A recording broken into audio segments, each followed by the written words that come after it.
Welcome back to the Deep Dive. So today we're looking at a stack of notes that, I'll be honest, felt a little dense at first. German idealism. German idealism. Yeah. Late 18th, early 19th century. Kant, Fichte, Schelling, Hegel. And before you think this is just some dusty academic exercise, there's something we need to flag right up front. And what's that? The core premise. The whole starting point of this movement. It sounds almost like science fiction. It does a little bit. It's this idea that we don't actually encounter reality directly. Yeah. That what we call the world is basically a construction site inside our own heads. It's a radical starting point, absolutely. But it's also the bedrock of how we think about, well, thinking. Right. So the mission for this deep dive is to trace that specific thought. It's like an intellectual relay race.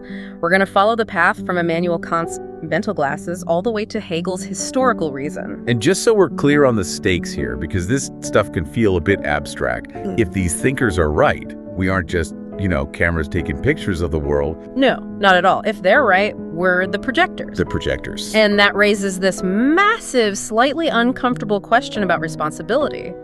If the mind shapes reality, then we are active participants in what the world becomes. We're not just innocent bystanders. Okay, so let's get into it. And we have to start with the grandfather of the movement, Immanuel Kant. The notes here call this his Copernican revolution in philosophy. Which is a huge claim. A very big claim. But it's accurate. Think about the world before Kant. The assumption was pretty simple. The world is out there, I'm in here.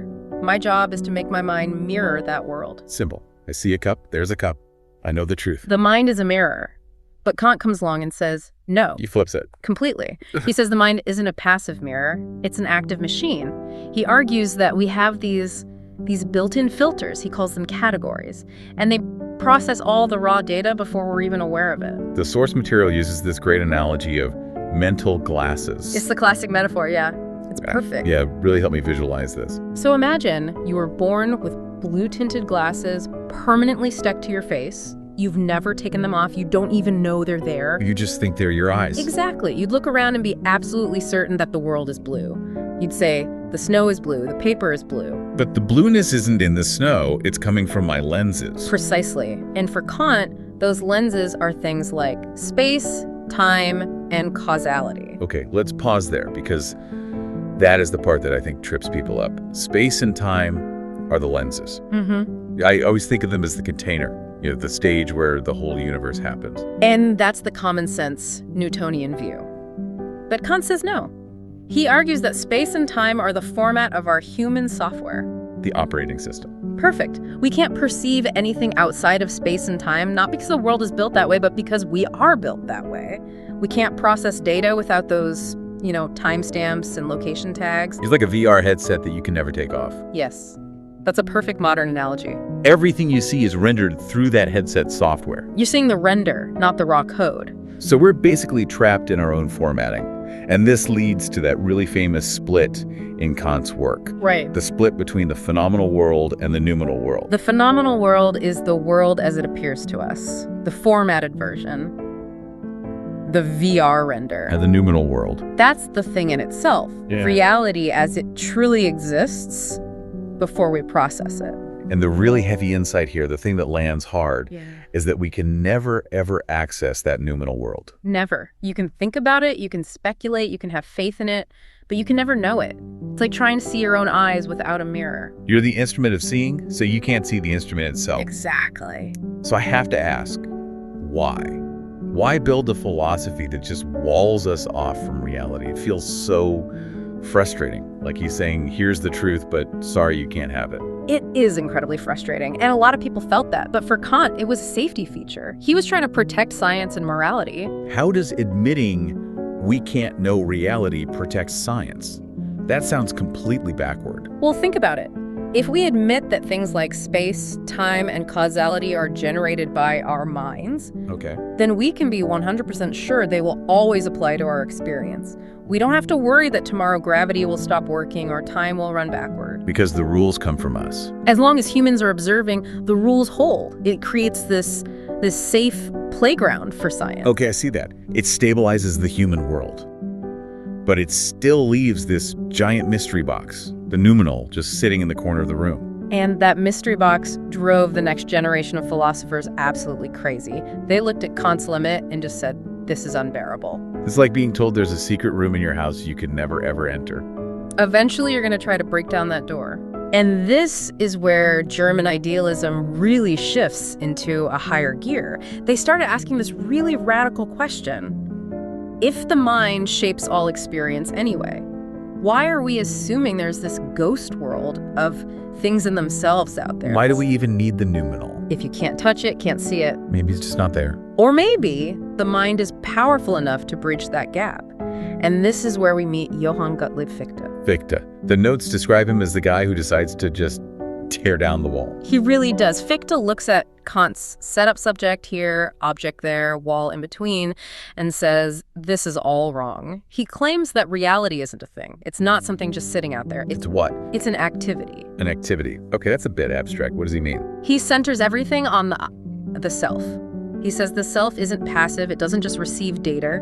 The self actively posits or, creates the world in order to define itself. The source uses a dream analogy for this, which I found really helpful. It is. It's a great way to grasp it. Think about a dream. In a dream, you walk down a street, you meet a stranger, maybe you try to open a door, and it's locked. It feels resistant. It feels real and external to you. But the street, the stranger, the locked door, they're all being generated by my own mind. Exactly. But inside the dream, they feel like, not me. Fichte basically applies this to waking life. He suggests the I unconsciously generates a non-I, the external world, for a specific reason. And what's that? To have something to struggle against. So the world is basically an obstacle course we built for ourselves. Yes, yeah. That's the key. Why do we need a world? Because without resistance, the self is nothing. It's just a void. You need a wall to push against to even know that you're the one pushing. Wow. That completely changes what truth means.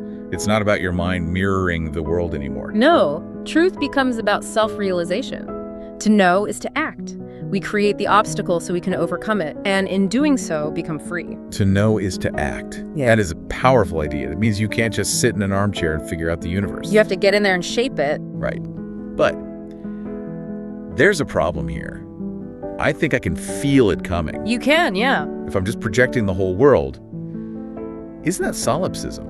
It sounds incredibly lonely and honestly a bit delusional.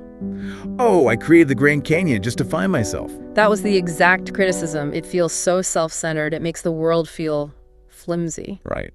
Does the world just disappear when I close my eyes? It puts way too much weight on the individual ego. It's like if I stop paying attention, the whole rendering engine just shuts off. We need to ground this back in something solid. We need to get back to nature. And that's where Schelling comes in. Friedrich Schelling, who was roommates with Hegel. Yes. And the poet Hölderlin. Imagine that dorm room. The conversations must have been incredible. No kidding. So Schelling's job is to fix Fichte's problem. Exactly. He wants to restore the dignity of nature. Because in Fichte's view, nature is just a punching bag for the ego. Right. Just dead stuff for us to exercise our will on. Schelling says, no, look around you. Nature is productive, it's alive, it creates. He has this beautiful mirrored phrase that sums up his whole philosophy. What is? Nature is visible spirit. Spirit is invisible nature. Nature is visible spirit. So he's saying the physical world and the mental world but they're made of the same stuff. Exactly. Two sides of the same coin. He argues that nature isn't dead matter. It's an unconscious intelligence. I mean, look at how a plant grows or how an ecosystem balances itself. It looks rational. It has a logic. Schelling says that logic is spirit, just sleeping. Nature is the mind before it wakes up. It evolves from rocks to plants to animals, getting more complex, until finally, it produces a human brain. And through us, nature opens its eyes and looks at itself. That's it. Such a poetic image, isn't it? It really is. He uses the metaphor of the invisible artist and the visible artwork. The mind is the artist, nature is the artwork, but they're part of one single process. And that solves the Fichte problem. It does, because now the world isn't just a projection of my little brain. I'm not just making it all up. I'm part of this massive system that includes the mountains and the stars. It dissolves that gap between subject us and object the world. We are in a dialogue with reality because, in a way, we are reality. That feels so much more balanced. It respects the world outside of us. Yeah. But There's always but in this story, isn't there? Always. The notes say Schelling hit a wall when it came to history. He did. Schelling was fantastic at explaining nature, cycles, seasons, biology. But history is weird. It doesn't just go in circles like the seasons. It seems to be going somewhere. It remembers. It builds on itself. We have civilizations, wars, progress, or at least change. A tree doesn't remember what happened last autumn. It just does it again. Exactly. Why do humans build legal systems? Why do we fight for abstract concepts like freedom?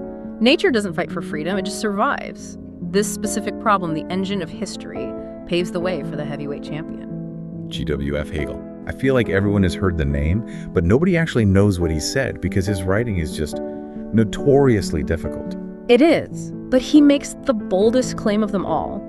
He agrees with Schelling that reality is rational, but he adds the crucial dimension of time. What do you mean? He says truth isn't some static thing sitting on a shelf. Truth is a process. It unfolds. Yeah, so 2 + 2 = 4 is true, but that's a boring kind of truth. He's talking about bigger things. He's talking about the truth of what humanity is. Think of it like a tree. Hegel loves these organic metaphors. If I show you an acorn, is that the oak tree? No, not yet. It's the potential. Right. And what if I show you the little sapling? It's getting there. What about the giant, full-grown oak? Hegel would say the truth of the tree isn't just the final oak, it's the entire process. The acorn, the struggle through the soil, the sapling, the mature tree, even the decay. You need the whole story. You need the whole story to understand the reality. And for humanity, that story is history. And the engine that drives that story is the dialectic. Okay, the dialectic. This is the term everyone gets hung up on. Thesis, antithesis, synthesis. It sounds so mechanical, like a math problem. It's often taught that way, like a formula, but that's not right. For Hegel, it's more like a heartbeat. It's the pulse of conflict. It's how life actually moves forward. Okay, let's break it down with the example from the notes. We start with a thesis. A thesis, a way an era understands the world. So let's say in an ancient society, the thesis is the king is divine. Simple enough. One person is free, everyone else obeys. And for the people living then, that is reality. They don't really question it. But that reality always has a flaw, a crack in the foundation. Exactly. Contradictions start to emerge. People realize, wait a minute, the king is just a human, he makes mistakes, and I'm like, I have my own will. I want to make my own choices. And that creates the antithesis. The divine right of kings clashes with the human desire for freedom. So you have a conflict, tension, not just a polite disagreement, but maybe revolution. And this is crucial for Hegel. He says that negative tension is necessary. We hate conflict, we try to avoid it. But Hegel says conflict is the fuel for progress. You can't get to the next stage without the fight. And that evolution leads to the synthesis. Okay. The society creates a new way of being. Maybe they move to a system where the king has to follow laws, or a republic where citizens have rights. The synthesis preserves the best parts of the old, but moves to a higher, more complex level of freedom. And then that synthesis just becomes the new thesis. Yeah. And the whole process starts all over again. Precisely. It spirals upward. It's not a circle, it's a spiral. But this implies something kind of dark, doesn't it? If the conflict is necessary, what about all the victims of that conflict? The wars, the suffering. The slaughter bench of history, that's his phrase. Right. He seems to be saying it's all part of the plan. And that is the hardest pill to swallow with Hegel. He argues that the struggles and the suffering aren't just accidental mistakes. They are the birth pangs of spirit of collective consciousness, realizing its own freedom. That is intense. It means freedom isn't something you're just given. It's something achieved through struggle. It is self-knowledge won through battle. The universe spirit is trying to understand itself, and it does that through us, through our history. So every political argument, every war, every art movement, it's all just another step on a ladder. And it means that reality isn't finished. It is becoming. And we, you, me, everyone listening, we are the vehicle for that becoming. Which brings us right back to that dangerous question from the beginning. Yes. Let's just recap the journey we took. We started with Kant, who said, we have filters, we can't see the real world. Then to Fichte, who said, I create the world to test myself. Then Schelling, who said, we are nature waking up. And finally, Hegel, who says, we are the engines of a historical evolution toward freedom. And what all of them share is this one radical insight. We are not standing outside the world looking in. We are inside it, shaping it. Our ideas, our values, our institutions. They aren't just neutral furniture in the room. They actually make the room. Exactly. If you believe the world is hostile, you help create a hostile world. If a society believes in divine kings, it creates a reality of oppression. If it believes in universal rights, it builds a reality of democracy. Ideas have ontological weight. They make things real. They do. It really makes you look at your own mental glasses a bit differently. We all have them. These assumptions about what's natural or impossible or true. And German idealism asks us to check those glasses, because the world you see is the world you're helping to make. That is a heavy thought to carry into the weekend. But a good one. The best thoughts are usually the heavy ones. Agreed. Well, thank you for walking us through that mental gymnasium today. My pleasure. And to everyone listening, thanks for diving in with us. Take a look around you today and ask yourself how much of this is out there and how much of it is coming from in here. See you in the next deep dive.